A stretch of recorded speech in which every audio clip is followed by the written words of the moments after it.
Salam alaikum, bonjour tout le monde, Azul. Donc aujourd'hui on va faire une vidéo sur l'histoire de l'Algérie pour répondre à al-Mkhazniya, les Aïacha, qui viennent à chaque fois dans mes vidéos et expliquent que l'Algérie m'intéresse l'histoire ou c'est une création de la France, etc. Donc aujourd'hui on va faire une vidéo pour leur répondre. Je suppose que l'histoire. Bon, la partie, peut-être, on va parler uniquement de l'histoire de l'Algérie. Il y aura une autre partie, on va voir en ce qui concerne la création de l'Algérie et la création de la France. On va faire une vidéo pour démontrer le contraire, pour réfuter elle. Donc aujourd'hui, on va parler uniquement sur peut-être quelques exemples de l'histoire algérienne à travers les âges, d'accord? Avec les intox, les revanchards, l'OAS, etc., l'extrême droite, qui fabriquent ou répondent sur la toile et dans les médias, etc., ou que les Marocains utilisent comme c'est des vérités, d'accord? Alors que c'est des mensonges. Les mensonges qui les massacres les Harki, comme l'armée algérienne massacrée les moines de Tiberhitine, et là, d'accord, tout ce qui est avec les intox que les nostalgiques de l'Algérie française fabriquent pour déformer et discréditer l'Algérie. Donc on va voir aujourd'hui de la vidéo, Inch'Allah, que entre le Maroc et l'Algérie, il n'y a pas de comparaison possible, parce que Douma, l'histoire t'accom Farra. Donc, on va voir avec des preuves. Je vois que l'histoire t'accom Farra, il y a les vides, est-ce que l'Algérie ou là le Maroc. D'accord? On va le voir avec des preuves. Moi, je suis Hadra et Blantox, le Makhzen. Donc je demande aux gens intéressés par mes vidéos de la regarder entièrement parce qu'il y a beaucoup de choses à apprendre de l'histoire, de la richesse de l'histoire de l'Algérie. Donc comme ça vous serez, comment dirais-je, bien informé sur des choses que peut-être vous ignorez de votre histoire de l'Algérie. Je fais la même recommandation pour les Marocains, comme ça ça les évitera d'écrire des inepties, des idioties à propos de l'histoire de l'Algérie. D'accord? Donc ça, c'est des recommandations que je vous fais de regarder entièrement la vidéo, même si en plusieurs parties. Donc une brève présentation en ce qui concerne le sujet de la vidéo, c'est-à-dire l'histoire de l'Algérie. D'accord? Bien informés, les Algériens sont des citoyens. Mal informés, ils deviennent des sujets. Par le professeur Abdelrahman Octor. C'est pour ça que j'ai fait la vidéo, c'est pour informer certains des Algériens qui ignorent leur histoire. Et lorsqu'ils ignorent leur histoire, c'est-à-dire n'importe qui pourrait les tromper, en quelque sorte. D'accord? Donc, l'histoire étant le fondement de la connaissance, cette présente contribution, c'est-à-dire à l'étude, à l'article, dont l'objectif est de démystifier l'histoire millénaire et combien riche de l'Algérie. Certainement imparfaite, bon, il parle de l'étude, comme toute recherche, la recherche, certainement imparfaite comme toute recherche à approfondir en espérant que suscitera un débat contradictoire au profit exclusif de l'Algérie.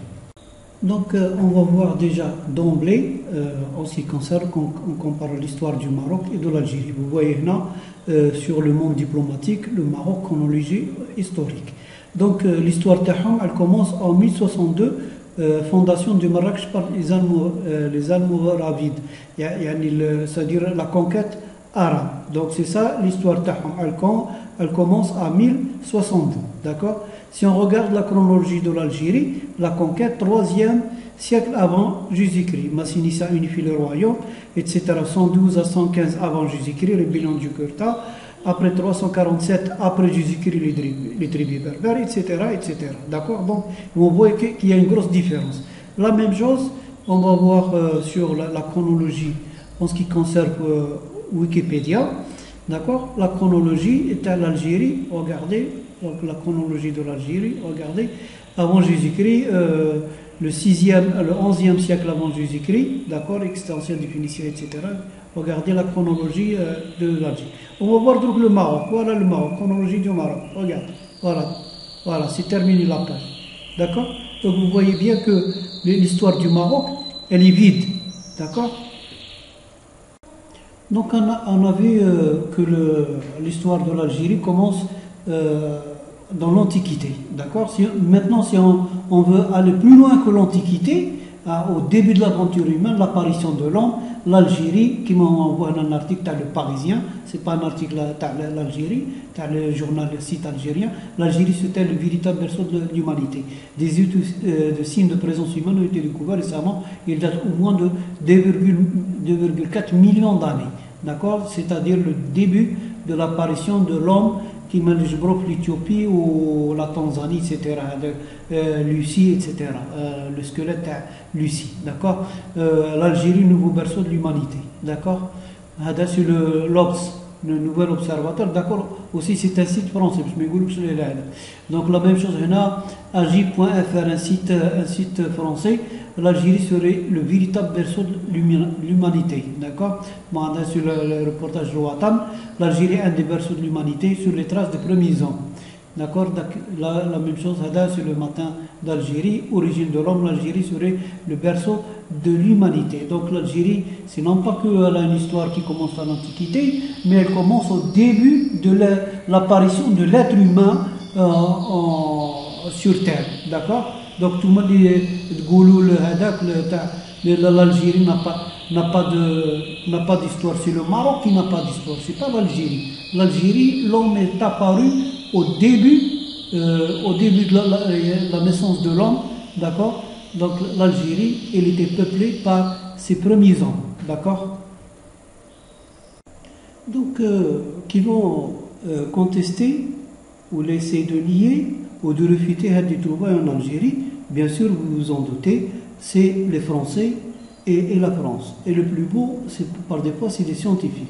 Donc ça vous donne une idée qu'en France, il y a des robonchards qui n'acceptent rien de l'Algérie et essayent de fabriquer des intox pour discréditer l'histoire de l'Algérie. Donc vous avez un exemple vivant la trouvaille. On va lire un petit peu l'article. Donc les premiers dans le monde et les seuls qui vont essayer de discréditer la trouvaille, c'est les Français à travers un article apparu le journal, le magazine Le Point. D'accord. Donc la datation des outils découverts en Algérie qui a permis de supposer qu'un des berceaux de l'humanité se trouverait sur le territoire actuel de ce pays a été mise en doute dans un article publié par Le Point. Son auteur n'apporte aucune preuve. Rétorque un archéologue algérien rappelant que cette datation avait été faite par 4 méthodes. En plus, Hada, c'est un simple journaliste, c'est pas un scientifique, mais il va se baser sur les affirmations d'un scientifique français. Ou le plus hilarant, vous allez rire, le scientifique français, il a employé en quelque sorte la même méthode pour dater des trouvailles en Algérie à Ternib. Donc il a utilisé le paléomagnétisme pour dater les trouvailles qu'il a faites à Ternib. D'accord. Mais les trouvailles qui ont été faites à Boucherit par une équipe algérienne avec des étrangers non français, il va la refuter, il ne va pas l'accepter alors qu'il a utilisé la même méthode. En plus, les trouvailles à Boucherit n'ont pas été analysées par une seule méthode, ils ont été analysés par 4 méthodes différentes ou dans des universités à l'étranger et non pas en Algérie. Donc c'est des choses incroyables, des choses hilarantes, d'accord, des choses hilarantes les Français. Donc il constate que l'auteur de l'article, Frédéric Liviot, s'est contenté seulement de reporter la critique du professeur Jean-Jacques Hublin, selon laquelle la paléomagnétisme n'est pas adapté à la datation des découvertes de Boucherie. On va un peu plus loin.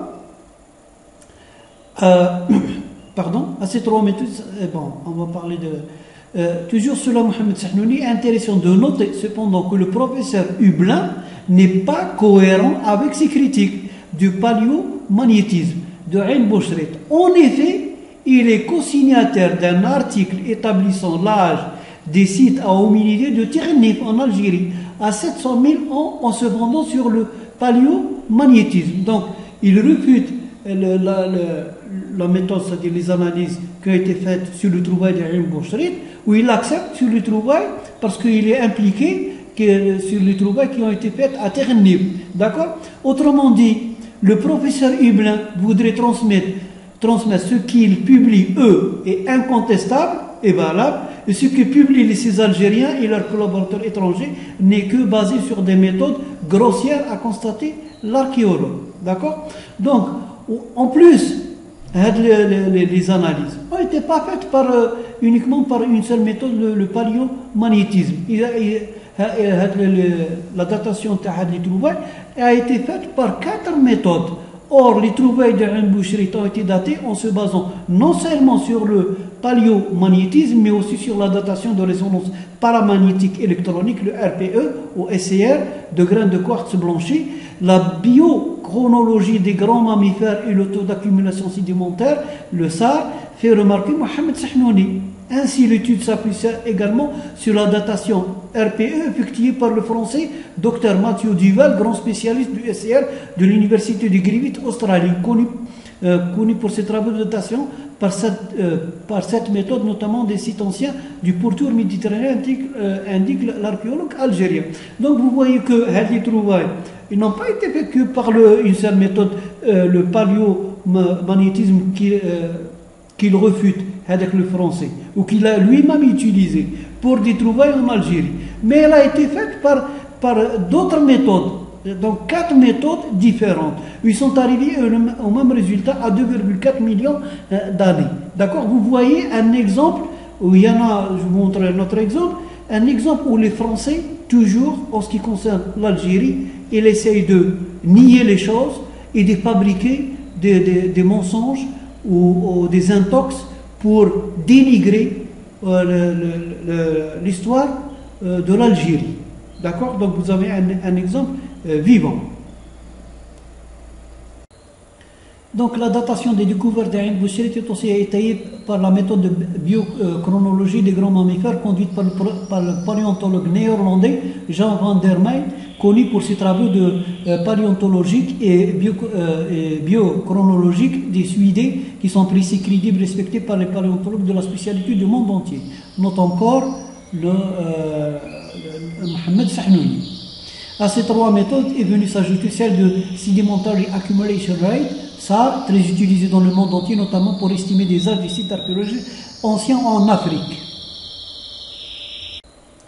Donc, les résultats obtenus de la combinaison de ces 4 méthodes de datation ont convaincu les éminents reviewers, évaluant l'article qu'ils ont validé unanimement recommandé dans sa publication dans la revue Science, rappelle le chercheur. Donc, les Français, ça les dérange que l'Algérie soit le berceau de l'humanité. Si vous connaissez le Maroc, la Tunis, il accepte. Mais en Algérie, non. D'accord?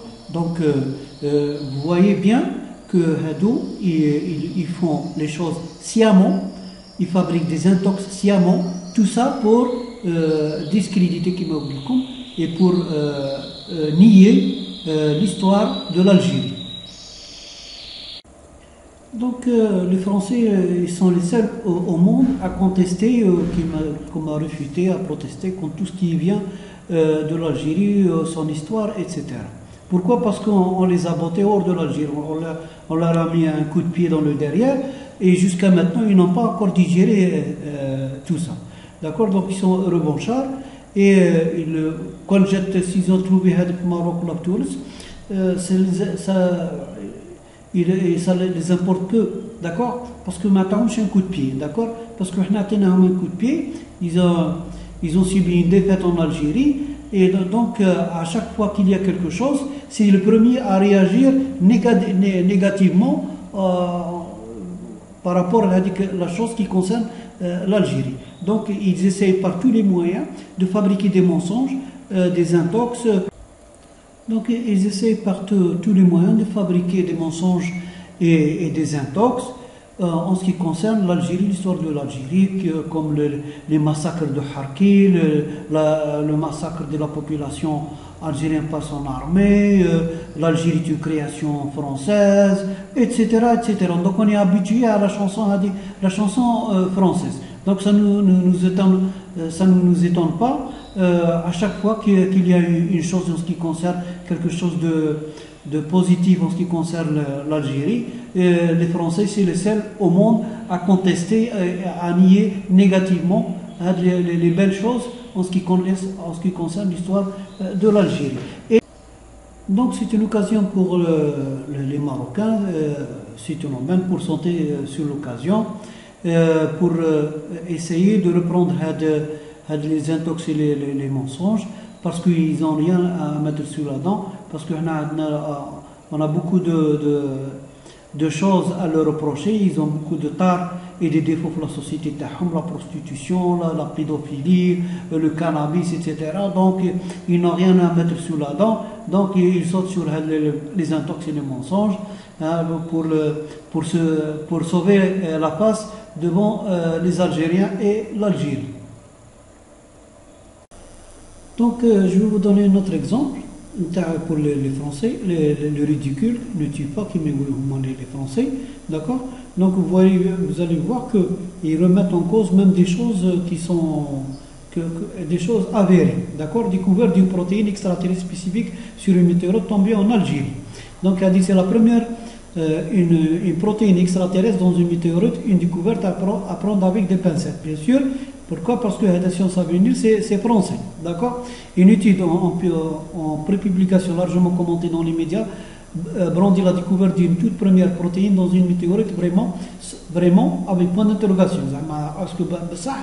Sans surprise, ces résultats méritent d'être nuancés avant tout parce qu'ils ne sont pas encore validés. Pourquoi? Parce que la météorite se trouve en Algérie, d'accord. Elle est tombée en Algérie, a été trouvée en Algérie, a été analysée les États-Unis, l'université de Harvard. Alors les Français qui contestent des analyses les universités américaines. L'annonce a de quoi interpeller. Les toutes premières protéines extraterrestres viendraient d'être découvertes dans une météorite. En tout cas, ce qu'affirment 3 chercheurs affiliés en partie à l'université de Harvard aux États-Unis dans un article déposé le 22 février 2020 sur la plateforme Arxiv. Et donc encore en prépublication. Rappelons qu'un article en prépublication n'est pas encore a été approuvé par la communauté scientifique. On ne peut pas donc pris pour argent comptant. C'est un premier point essentiel quand on sait que cette publication a été largement commentée il y a quelques jours par les médias anglophones comme francophones. D'accord. Parce que bon, on a dit parce que elle est voilà, parce qu'ils essayent de ne pas mentionner elle a été trouvée en Algérie. Bon. La météorite, donc venant à la prétendue protéine découverte, découverte par les chercheurs Malcolm Geoch, Sergei Dikler et Julie McGeoch. Celle-ci aurait été observée grâce à la spectrométrie de masse dans un échantillon prélevé au cœur de la météorite Aper 086 trouvée en Algérie en 1990. D'accord. Donc la météorite, la même chose, d'accord. Donc il y a une extraterrestre dans la météorite. D'accord. L'espace molécule a voyagé dans une météorite, ça c'est toujours d'accord. Donc des chercheurs ont trouvé la première protéine extraterrestre. Mais les Français vont toujours contester les choses qui sont avérées, d'accord. Parce que ça vient de l'Algérie, d'accord. Donc qui vont propager des intox en ce qui concerne l'histoire de l'Algérie ou toute chose qui se rattache à l'Algérie. Et le Makhzen, il trouve son aubaine qui m'est goulou, d'accord. Il va encore amplifier les intox. Pourquoi je vous ai donné l'exemple? Pour vous montrer que c'est des intox venant de la France, parce que c'est la France et ils n'ont pas encore digéré l'indépendance de l'Algérie. C'est-à-dire, on a un coup de pied au derrière. On les a bottés en dehors de l'Algérie. Donc, ils nous ont pas encore digéré l'événement. D'accord. Donc, c'est des gens revanchards ou qui vont essayer de perdre le maximum des intox sur l'Algérie, sur la période, le terrorisme, c'est l'armée qui tue, je ne sais pas, les accords d'Évian Ils ont les massacres, les harkis, etc. Tous les intox, pour cacher leur méfait. D'accord? Donc, moi, toujours, ils vont propager, ils vont inventer les intox, les fausses nouvelles, même en ce qui concerne l'histoire de l'Algérie. C'est-à-dire que l'Algérie est une création de la France, où l'Algérie n'a pas d'histoire. D'accord? Ça vient de l'autre côté de la Méditerranée, c'est-à-dire de la France, et repris, bien sûr, par les Marocains, par les Mekhzani, parce qu'ils n'ont pas de choses chez Aïrouna. Alors, chez Aïrouna, parce que vous n'avez pas l'histoire, où l'Algérie a été une création de la France, etc. Parce que la prostitution, le cannabis, etc. etc. D'accord? Donc, ils s'accrochent à les intox inventés par les Français et la France. Les Français et la France revanchards. Et on va prendre encore d'autres exemples. Donc, ceux qui ne connaissent pas la préhistoire ou la naissance, c'est l'apparition de l'homme, disons que l'homme, il commence avec l'homo habilis, d'accord, entre moins de 2,4 millions, qui machina les outils qui ont été trouvés en Algérie, jusqu'à 1,6 million, l'homo habilis. Après, on aura l'homme erectus, c'est-à-dire qui est devenu debout, entre 1,1 million d'années à 300 000. L'homme de Néandertal qui se trouve uniquement en Europe. Après, l'homo sapiens, l'homme moderne. Nous. D'accord? Donc on a vu que déjà l'Algérie abritait l'homo habilis, à peu près le berceau de l'humanité. Après, on va trouver un autre homme, l'homo erectus, qu'on appelle l'homme de Tyrénie, ou l'allanthrope. D'accord? Je vous montre donc quelques extraits. L'allanthrope le plus vieil algérien connu. D'accord? C'est l'homme erectus qu'on a trouvé, ce qu'on appelle l'homme de Tyrénif. D'accord? Des fouilles ont permis dans les années 1940 des scientifiques français de découvrir les ossements de Homo erectus, l'homme qui se tient debout, datant du paléolithique inférieur, soit entre 800 000 et 400 000 ans avant notre ère. On lui avait donné le nom de l'allanthrope, l'homme de l'Atlas. Il serait le plus ancien représentant du peuplement d'Afrique du Nord, c'est-à-dire tous les gens qui peuplent l'Afrique du Nord, les Marocains ou les Tunisiens, les Libyens, etc., leur ancêtre c'est un Algérien. D'accord? C'est l'homme de Tyrénif ou l'allanthrope. D'accord? Donc voilà l'allanthrope, ou ce qu'on appelle Homo mauritanicus. Homo mauritanicus ou allanthrope mauritanicus, encore l'homme de Tyrénif, est une espèce éteinte du genre Homo, décrite en 1900 par Camille Arambourg sur la base des fossiles fragmentés trouvés dans la région d'Oran en Algérie, à Tyrénif. D'accord? Qui تسمى ذاك الوقت بالفرنسا كتسمى باليكاو. Donc la préhistoire de l'Algérie commence avec des premières traces d'occupation humaine. Il y a environ 2 millions d'années. S'achève avec les premiers textes libyques dits Tifinagh au premier millénaire avant Jésus-Christ, c'est-à-dire les Berbères, en quelque sorte. Les ancêtres les Berbères. Donc même les ancêtres les Berbères, c'est en Algérie. Surtout la première apparition le mot, l'homme plutôt berbère, c'est au sud de Constantine, ce qu'on appelle le Capsien. D'accord? L'homme capsien, c'est l'ancêtre Jdoud, les berbères. D'accord? Les Tamazirs qui m'égoulent. D'accord? Donc le Tamazir marocain ou la tunisien, etc., l'ancêtre Taou, c'est un Algérien. Il est au sud. Il est apparu au sud de Constantine. D'accord? Donc, à l'Algérie n'a pas de tarikh. Donc, un autre article, une française, Ginette Omassip, l'Algérie des premières hommes. Dans l'histoire de l'humanité ancienne, l'Algérie occupe une place privilégiée par la qualité et la quantité de ses gisements paléolithiques et proto-historiques et par la diversité de son espace géographique. Le livre consiste en un langage clair, etc. Il parle du livre, d'accord? Donc, vous voyez un témoignage des paléontologues que l'Algérie c'est un berceau de l'humanité et à l'Afrique du Nord. L'être humain qui se trouve, c'est le Marocain, l'ancêtre Tao, c'est un Algérien. D'accord? Les Marocains. D'accord? Ce sont des descendants de l'Algérien. Donc, on ne peut pas parler, faire une seule vidéo de toute l'histoire de l'Algérie, même la naissance de l'homme, l'apparition de l'homme. Jusqu'à maintenant, ça prendra des heures et des heures. Donc, juste, on va énumérer quelques références pour voir que l'histoire de l'Algérie, elle est très riche. Elle a contribué, elle a toujours contribué à l'histoire de l'humanité, d'accord, par rapport aux Marocains, d'accord. On va citer quelques références. Aujourd'hui, on défie les Marocains de nous citer des références analogues à ceux de l'Algérie. Donc, comme référence, commençons par le premier romancier ou le premier roman de l'humanité, appelé de Mador le Nimite, ce premier romancier de l'humanité.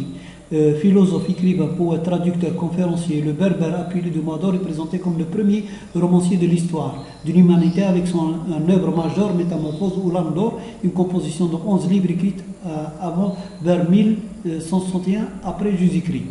D'accord, c'est la production livresque d'Apulée de Mer, la première référence littéraire dans l'histoire.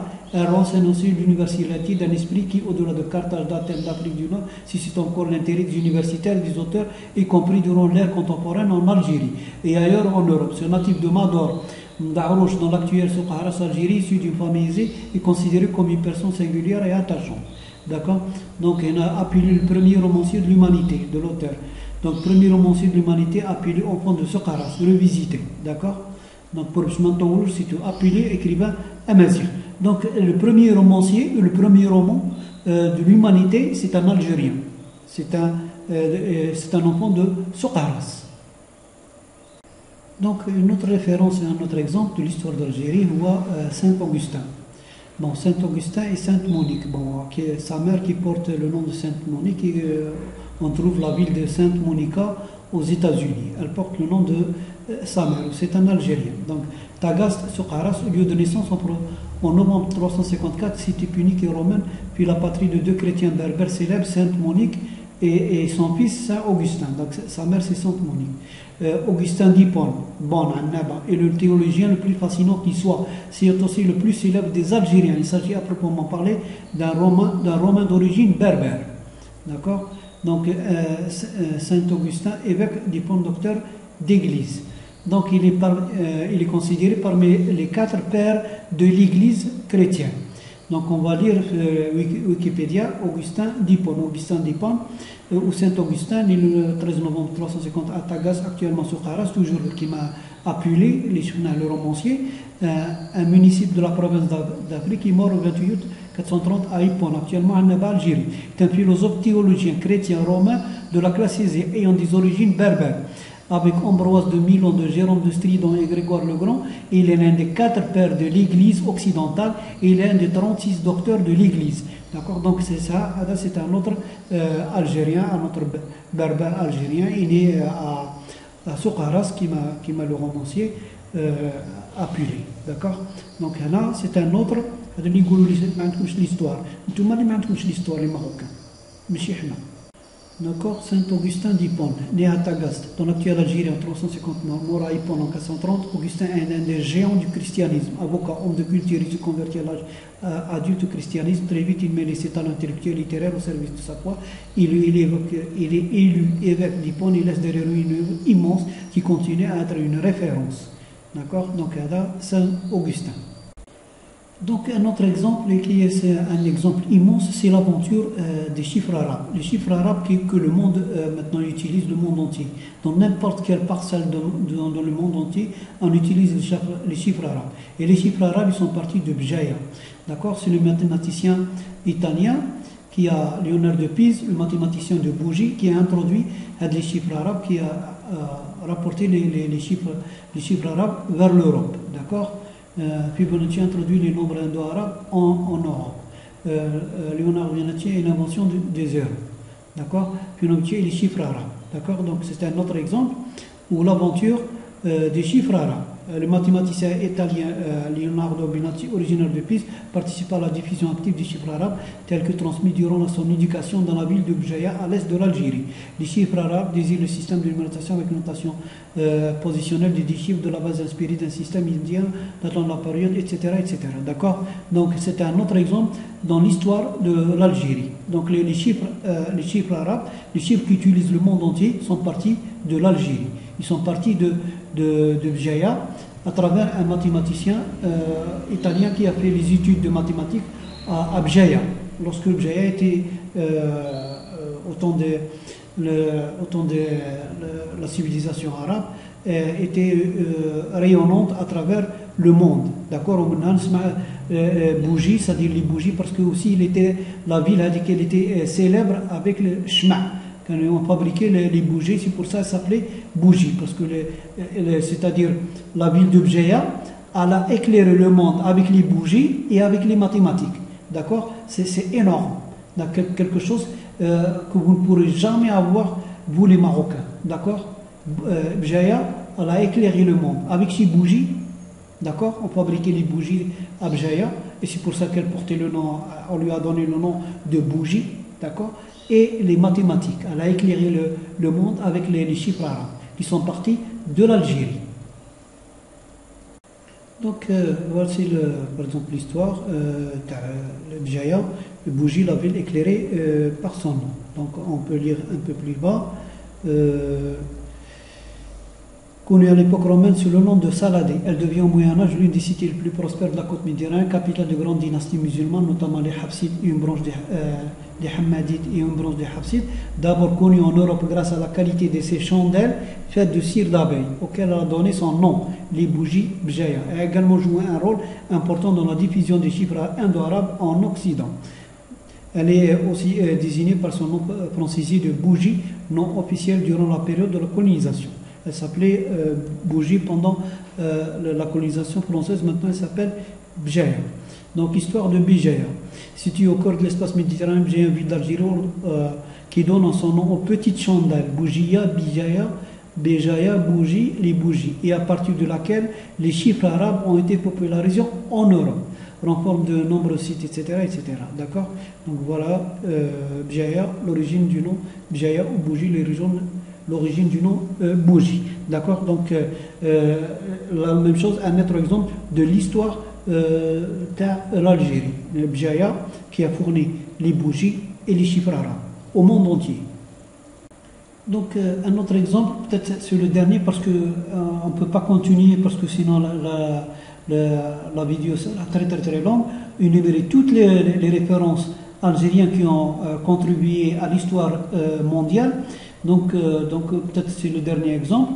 La confrérie Tijaniya, ou Tariqa Tijaniya. La confrérie, c'est la plus répandue dans le monde. D'accord? C'est la plus grande tariqa ou confrérie dans le monde.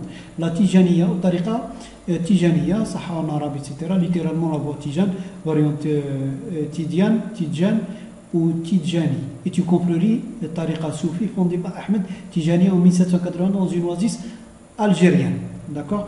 Donc les régions Algérie, la Gambie, la Guinée, le Mali, le Niger, le Burkina Faso, l'Indonésie, le Ghana, la Libye, le Maroc, l'Angleterre, les États-Unis, la France, la Mauritanie, la Chine, Nigeria, Sahara occidental, Sénégal, Soudan, Tunisie, Tchad, Turquie, Côte d'Ivoire, Togo ou même l'Arabie Saoudite qui n'est pas mentionnée. D'accord? Donc on va parce que on peut lire là un peu plus bas. Les zones d'influence, les zones d'implantation. La Tijaniya trouve son origine à Ain Medhi en Algérie, puis s'est diffusée dans un premier temps autour de Psaroun dans le désert algérien. Depuis son foyer d'origine en Algérie, la Tijaniya s'est répandue au Maghreb, Maroc, Tunisie et de façon limitée en Arabie Saoudite. Elle a surtout traversé le Sahara pour se diffuser en Afrique de l'Ouest, Mauritanie qui allait devenir avant le Sénégal et une plaque tournante de la confrérie, Sénégal, Gambie, Mali, Burkina Faso, région où elle est aujourd'hui la confrérie la plus répandue, particulièrement au Sénégal où elle jouit d'une influence inégalée. Elle est implantée plus tard au Tchad, au Soudan, au Nigeria, en Indonésie, au Pakistan. Elle est également présente en Libye, en Égypte, en Syrie, en France et aux États-Unis. D'accord? C'est la plus grande confrérie dans le monde. D'accord? Hadil Tijaniya, qui maintenant la période islamique. Blaman cité طارق بن زياد, عقبة بن نافع, الكاهنة, etc. وصلوا l'histoire moderne, الراي, etc. etc. etc. D'accord. Donc l'histoire de l'Algérie, elle est très riche. Ou هذا des références internationales. C'est-à-dire l'Algérie a contribué à l'histoire de l'humanité. D'accord. J'ai cité. Je mets en défi les Marocains de nous citer des références. Le Maroc, avec quoi qu'il a contribué à l'histoire mondiale. Juste, j'ai oublié de signaler que Tijaniya, la confrérie Tijaniya, les membres plus de 150 millions en 2015. D'accord. Les adeptes à la tariqa Tijaniya ou la confrérie, d'accord, Tijaniya, elle a plus de 150 millions de membres. Donc la Tijaniya, confrérie musulmane transnationale par Jean-Louis Trio. Donc le calife général, la Tijaniya, est purement algérien. Pourquoi le titre? Parce que les Marocains, comme toujours, ils s'approprient, parce que l'histoire Tahom Khawiya, qu'est-ce qu'ils font? Ils vont s'approprier l'histoire de l'Algérie, soit avec les rois numides, Yuba, etc., soit avec le rail, le couscous, etc., etc. À chaque fois, même les territoires, ils disent Tana. Donc, pourquoi? Parce que chaque année, ils ont fait un colloque, parce que Tijani Hada, il est mort, et il s'est exilé au Maroc, il est mort à Fès, il est enterré à Fès, au Western Algérien. Donc ils ont fait un colloque où la capitale Tijaniya est l'Algérie, le Rouat, je crois le Rouat, d'accord. C'est la capitale de la confrérie, d'accord. Donc ils ont une convocation comme invité, et non pas comme chef de la confrérie, parce que c'est le chef, le calife mondial de la Tijaniya. Alors c'est pour ça il a refusé, ou la Tijaniya est purement algérienne. Donc je vais vous lire un peu l'article. Donc on lit l'article. Le calife général de la tariqa Tijaniya a estimé par ailleurs que les activités pratiquées en son nom sans la consultation de son califat général, dont le siège est à Ain Medhi al-Rouat, n'engagent pas la confrérie. D'accord. Donc les Marocains, ils font des colloques de la Tijaniya sans lui demander son avis. D'accord. Donc ils veulent voler en quelque sorte de la confrérie. D'accord. Ils veulent s'approprier de la confrérie. D'accord. Donc ils vont envoyer une invitation comme un pur, c'est-à-dire invité, non pas comme le calife de la confrérie, parce que c'est lui le calife. D'accord. C'est lui le chef au plan international. Donc Kimogulkum n'engage pas le siège Taha était à Rouat, il n'engage pas la confrérie. Il a critiqué à cette occasion l'invitation qui lui a été adressée par la confrérie Tijaniya à Fès, Maroc, pour assister au 3e congrès international des adeptes de la tariqa, estimant que cette invitation n'honore pas la confrérie car elle ne fait aucune référence au calife général de la tariqa Tijaniya, ce qui donne l'impression que les organisateurs de cette rencontre ne reconnaissent pas le califat général. Il s'agit, a-t-il précisé, d'une invitation personnelle et non d'une invitation adressée au calife général de la tariqa Tijaniya, en s'interrogeant sur les raisons de cette anomalie, alors que plus de 350 millions de personnes parmi les adeptes de la tariqa Tijaniya dans le monde reconnaissent le califat général de Ain Medhi, a-t-il rappelé. D'accord. Donc vous voyez bien que les Marocains s'approprient la confrérie qui est algérienne, et que le chef Taha il est en Algérie et sa capitale il est en Algérie à Rouat. D'accord. On va voir Tijaniya promis à Montréal. D'accord. Ils vont faire un colloque. Ils n'invitent pas l'Algérie. Le centre culturel marocain Dar al-Gharb de Montréal a réussi à la promotion de la culture tijani. Ce que rapporte Hicham Ben Moukhannouf, un Marocain de Québec qui assistait à la manifestation tenue le 31 août au 3 septembre dernier. Selon l'homme d'affaires natif de Fès, grâce à la collaboration active de Dar el-Maghrib en Rubiel, le collectif de Nef Dahira Tijani au Canada, implanté dans la principale ville de Québec, de l'Ontario, du Nouveau-Brunswick, a réussi avec brio la 2e édition du journée culturelle Tijani. D'accord. Donc on peut lire un peu plus bas. Ils ont également participé a participé des élus de Montréal, des ambassadeurs du Sénégal, du Maroc à Ottawa, ainsi que plusieurs centaines de membres des disciples de la confrérie tijanienne venus de toutes les provinces du Canada, des États-Unis, de plusieurs pays africains et du Sénégal. Et pas d'Algérie, d'accord? De la confrérie algérienne, les Marocains, d'accord, ils vont s'approprier, d'accord, de la confrérie. Les journées culturelles tijaniennes s'invitent au centre culturel marocain à Montréal. Donc vous voyez bien ce que font les Marocains. Ils volent l'histoire de l'Algérie. ويجي يقول لك انتم ما عندكمش التاريخ، انتم اللي ما عندكمش التاريخ، تخونوا الراي، الشاب خالد تردوه مروكي، هذاك يوبا مروكي، التيجاني مروكي، امير عبد القادر مروكي، كل شيء تاعكم، الكسكس تاعكم، الراي تاعكم، tous vous volez, tout ce qui est algérien, tout ce qui est culturel algérien, vous le volez parce que votre histoire elle est vide, خاوية, zéro. Parce que les Marocains ne reculent devant rien. Une anecdote, un séjour sur YouTube, Marocain, qui a diffusé l'islam في l'Afrique ou en Algérie.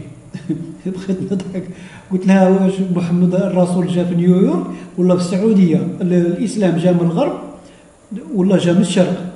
قولوا لنا. Elle m'a dit que le Maroc a diffusé l'islam en Algérie. تيقوا ولا ما تيقوش؟ لو كيلو تاع لي ماروكان. قلت لها ودي ومحمد الرسول صلى الله عليه وسلم كان في نيويورك باش يجي من الغرب ولا الاسلام جا من الجيري ومن الجيري دخل للمروك، عقبه بن نافع وطارق بن زياد الى اخره. حنا كنا ديفيزي ولا كونفريري تيجانيه، الطريقه التيجانيه سي هي كي ديفيزي الاسلام في السنغال او غومبي ايتترا لافريك دو لويست. وين هاد لي ماروكان الو حبست بلعت فمها وهم تما ما ولاتش. Donc, je vous cite un autre exemple de l'histoire contemporaine. C'est le film La bataille d'Alger, qui est classé parmi les 50 meilleurs films de tous les temps. D'accord? Donc, La bataille d'Alger, parmi les 50 meilleurs films de tous les temps, selon une revue anglaise du cinéma. La bataille d'Alger, parmi les 50 meilleurs films de tous les temps. Donc, la bataille d'Alger, le film de la bataille d'Alger, bien sûr, il a le rapport avec l'histoire de l'Algérie. Pourquoi il a été classé parmi les 50 meilleurs films de tous les temps? C'est pas parce que c'est un film innovant et on trouve des techniques nouvelles qui n'existaient pas à Hollywood, etc., etc. Non, pas du tout. C'est parce qu'il a un rapport, il a un trait à l'histoire algérienne, à l'histoire qui a bouleversé le monde, d'accord, qui a changé la face du monde, parce qu'elle est considérée, la révolution algérienne, la guerre d'Algérie, elle est considérée parmi les 3 grandes révolutions du XXe siècle qui ont changé la face du monde, avec la révolution cubaine, la révolution vietnamienne et la révolution algérienne. Donc la bataille d'Alger, parce que la bataille d'Alger relate une partie ou un épisode de la guerre d'Algérie. Et c'est pour ça qu'il a été classé parmi les 50 meilleurs films de tous les temps. C'est pas parce que c'est un film qui a amené des techniques cinématographiques, la lumière ou les techniques, je ne sais pas, autres techniques cinématographiques. Non, pas du tout. Parce qu'il a un rapport avec l'histoire de la guerre d'Algérie. C'est une histoire qui est éblouissante, qui a laissé le monde bouche bée. D'accord? C'est pour ça qu'elle a été classée parmi...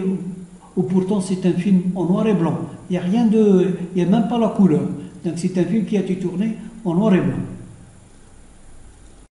Je rappelle ou je signale que la bataille d'Alger a été primée par le Lion d'Or. Il a reçu le Lion d'Or le festival de Mostra de Venise en 1966 à Venise, où il a été nommé plusieurs fois aux États-Unis pour les Oscars Academy Awards en 1969 et 1967. Il a été nominé 2 fois. De la bataille d'Alger, bien sûr, il a créé une polémique lorsqu'il a reçu le Lion d'Or, la récompense. Les Français, les intellectuels, les cinéastes ont boycotté, ils ont quitté Venise, qui m'a comme toujours, c'est des revanchards. Ils n'aiment pas quelque chose que l'Algérie, etc. Donc il a posé une polémique, il a été interdit en France pendant plus de 30 ans, là 40 ans, jusqu'aux les années 2000, où il a été autorisé à être projeté en France. D'accord? C'est, comme les Français, c'est toujours des revancheurs qui n'acceptent pas des choses qui viennent de l'Algérie. Et c'est pour ça qu'ils font ils fabriquent les intox et les fausses informations pour nuire à l'Algérie. Donc un autre film qui a un rapport avec l'histoire de l'Algérie, ou Chronique des années de Brest, Mohamed Khdar Hamina, et qui a reçu la Palme d'Or du Festival de Cannes en 1975. C'est le seul, d'ailleurs, c'est le seul pays africain et le pays arabe qui a obtenu une Palme d'Or. D'accord? Aucun pays arabe, aucun pays africain n'a obtenu une Palme d'Or. Et c'est le seul film qui a obtenu la Palme d'Or et qui mène à la même chose. C'est pas à cause des techniques cinématographiques, c'est uniquement il a été primé par une Palme d'Or à cause de l'histoire qui relate. C'est l'histoire de l'Algérie qui se déroule entre un épisode d'histoire algérienne de 1939 jusqu'à le 11 novembre 1954, le déclenchement de la révolution algérienne ou de la guerre d'Algérie. D'accord? Donc, comme on l'a auparavant, Khdar Hamina était le premier cinéaste arabe africain à avoir décroché un prix en Cannes en 1966 avec son premier film, Le Vent des Aurès. Ce jour-là, Khdar Hamina avait exigé que le drapeau soit sur la croisette pour monter les marches, etc. D'accord? Donc, la même chose, la révolution algérienne, Chronique des années de Brest, Mohamed Khdar Hamina. Donc, le premier film africain et le premier film en langue arabe a obtenu la Palme d'Or. Il reste donc aujourd'hui l'un des films du monde arabe le plus emblématique du XXe siècle. D'accord? Donc, vous voyez bien, c'est à cause de l'histoire, Chronique des années de Brest, voilà la Palme d'Or. Chronique des années de Brest. Pourquoi il a eu la Palme d'Or? C'est pas parce qu'il a ramené il a innové les techniques cinématographiques, etc., etc. Non, parce que c'est l'histoire qu'il relate. D'accord? C'est l'histoire qu'il projette le film. Et c'est pour ça, et les gens ont été fascinés par l'histoire de l'Algérie. D'accord? Et c'est pour ça qu'il a reçu la Palme d'Or. C'est à cause de l'histoire, et non pas du film, les techniques du film, etc. D'accord? Il n'a rien ramené quelque chose d'innovant. L'industrie cinématographique, il a été primé à cause de l'histoire qu'il relate. D'accord? Et l'histoire, c'est l'histoire de l'Algérie combattante. Donc, vous voyez bien que l'histoire algérienne pèse dans le monde. Donc, je me suis ravisé, on va le rajouter. Un dernier exemple du temps moderne. Pourquoi? Parce qu'on a commencé avec le premier romancier appelé Tam Mdraouch, qui a écrit le premier roman. La même chose, c'est le même personnage, c'est-à-dire la même ville. C'est le professeur Bachir Halimi qui a introduit l'écriture arabe dans l'ordinateur. Il a vendu l'invention Taou à Microsoft. Microsoft, c'est l'Algérien qui a introduit l'arabe dans les ordinateurs dans le monde entier. C'est son programme, c'est son algorithme. D'accord? Donc il est de la même ville, puisqu'on a commencé avec la ville de Mdraouch, on va terminer avec la ville de Mdraouch. D'accord? L'homme est un entrepreneur né à Bachir, puisque c'est lui qui s'agit, le cumul de réussite professionnelle et entrepreneuriale envoyé par son entrée en 1975 pour des études en informatique au Canada, un domaine qu'il ne connaissait pas, dit-il. Même s'il était un bon mathématicien, un matheux élémentaire, le jeune Halimi originaire de Mdraouch, dans l'Est algérien. D'accord? Donc, c'est la même ville qui m'a appelé avec le premier romancier. D'accord? Qu'est-ce qu'il dit là? Halimi aimait beaucoup la calligraphie arabe, d'où son intérêt pour la calligraphie sur ordinateur. J'ai commencé par développer un algorithme que j'ai d'ailleurs breveté. Il a breveté avec l'algorithme. Bien sûr, il a breveté. Microsoft va acheter avec le brevet. Il va vendre parce qu'il a 1000 brevets des inventions Tao. Il a breveté 1000 inventions. À peu près un chiffre comme ça, 1000 de brevets.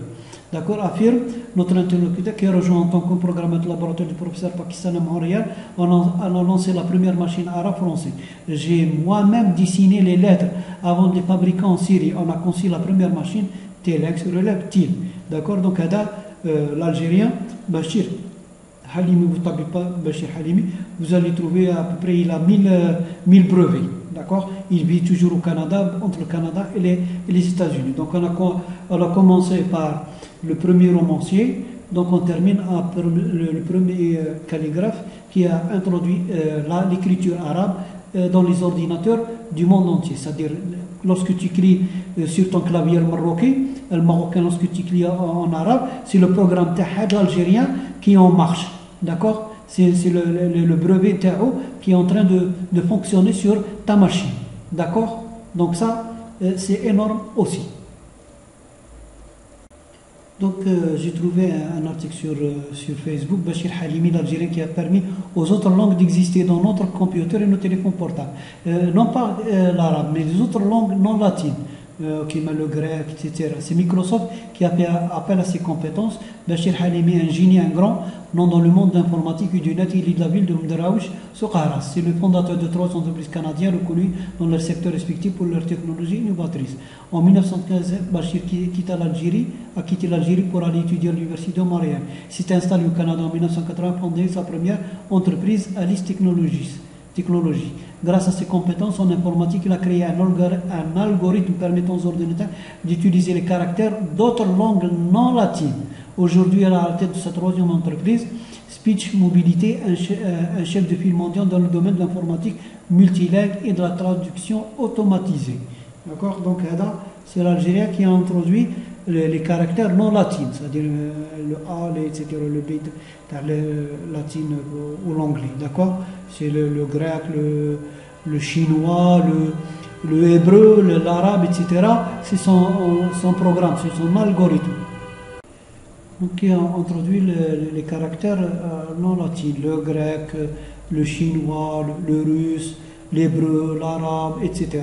Garde les langues qui ne s'écrivent pas avec les lettres latines et anglo-saxons, le A, le B, le C, etc., qu'on connaît. Les caractères qui sont à l'écran. D'accord. Donc, c'est lui qui a permis à ces langues d'exister sur les ordinateurs et les téléphones portables. Donc, on le voit là, c'est sa photo. D'accord. Dawa Bachir Halimi. D'accord. Le génie algérien. Donc, pour terminer, disons que l'Algérie a une histoire très riche, florissante, et comme on voit sur le site Jeune Afrique, Algérie, une histoire écrite en lettres de sang. D'accord. Et je défie des Marocains de nous mettre une vidéo et qui retrace l'histoire du Maroc. Oshtapiha, nul, zéro. Donc l'histoire marocaine, c'est une histoire nulle, vide, khaouia, mafiha, ouel. Vous ne pouvez rien nous présenter comme des choses, des références pour l'histoire Takou. Qu'est-ce que vous avez pour l'histoire Takou? Rien, une domination, vous êtes des esclaves depuis 10 siècles ou 12 siècles. L'esclavagisme, la prostitution, le cannabis, etc. etc. Dit l'histoire Takou.